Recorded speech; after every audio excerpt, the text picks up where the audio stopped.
మన దగ్గర ప్లాట్ కొన్న వాళ్ళందరూ మన కాటేజెస్ లో సొకటొమ్ముగా బస్ చేయవచ్చు. తెలుసు కదా, మన దగ్గర మద్యపానం ధూమపానం నిషేధం. డబుల్ బెనిఫిట్ ఆఫర్ తో సిర్లసీమ 2.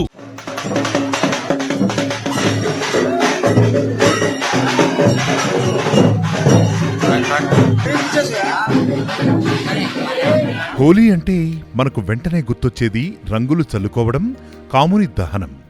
పండుగ సందర్భంగా చిన్నా పెద్ద అనే తేడా లేకుండా ఒకరిపై ఒకరు రంగులు చల్లుకుంటూ ఆద్యంతం సంబరాల్లో మునిగి తేలుతూ ఉంటారు. కానీ కర్నూలు జిల్లా ఆదోని మండలం సంతకుళ్ళూరు గ్రామంలో మాత్రం హోలీ అంటే డిఫరెంట్. ఆ గ్రామంలోని యువకులు హోలీ పండుగ రోజున వింత ఆచారం పాటిస్తారు. చీరలు కట్టుకుని ఆభరణాలు పువ్వులతో సింగారించుకుని ఆడవారి వేషధారణలో మారిపోతారు.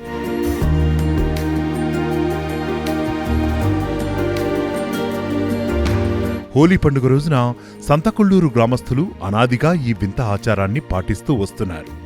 చీర కట్టుకుని పువ్వులు పెట్టుకుని ఆభరణాలు సింగారించుకుని ఆ వేషధారణతోనే రతీ మన్మధులకు పూజలు చేస్తారు. ఇలా చేస్తే తాము కోరిన కోర్కెలు తీరుతాయని వారి నమ్మకం. పెళ్లి కాని అబ్బాయిలు వివాహం కోసం, నిరుద్యోగులు కోరుకున్న ఉద్యోగం కోసం, అనారోగ్య సమస్యలు, కోరిన కోర్కెలు తీరాలి అంటే ఇలా హోళీ రోజున ఆలయంలో పూజిస్తే అవి నెరవేరుతాయని వారు విశ్వసిస్తారు.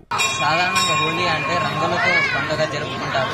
కానీ ఇక్కడ ఈ సంతకుళ్ళూరు మా గ్రామంలో మగవారు స్త్రీల వేషం వేసుకుని శ్రీ రతి మన్మథ దేవుని వేషధారణలో కోరికలు కోరుతాము.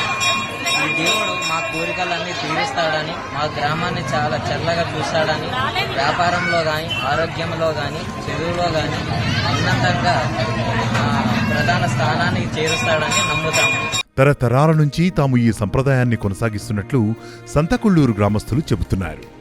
ఈ రోజున తమ గ్రామం నుంచి ఎక్కడెక్కడికో వెళ్లిన వారు హోలీ పండుగ రోజున ఇక్కడికే చేరుకుంటారని, మొక్కులు తీర్చుకుని వెళ్తూ ఉంటారన్నారు.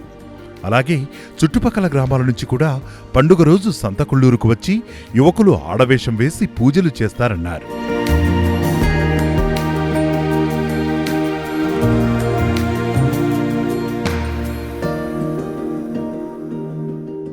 మరిన్ని వీడియోస్ కోసం ఛానల్ ని సబ్స్క్రైబ్ చేయండి. లేటెస్ట్ అప్డేట్స్ కోసం వాట్సాప్ ఛానల్ ని ఫాలో చేయండి.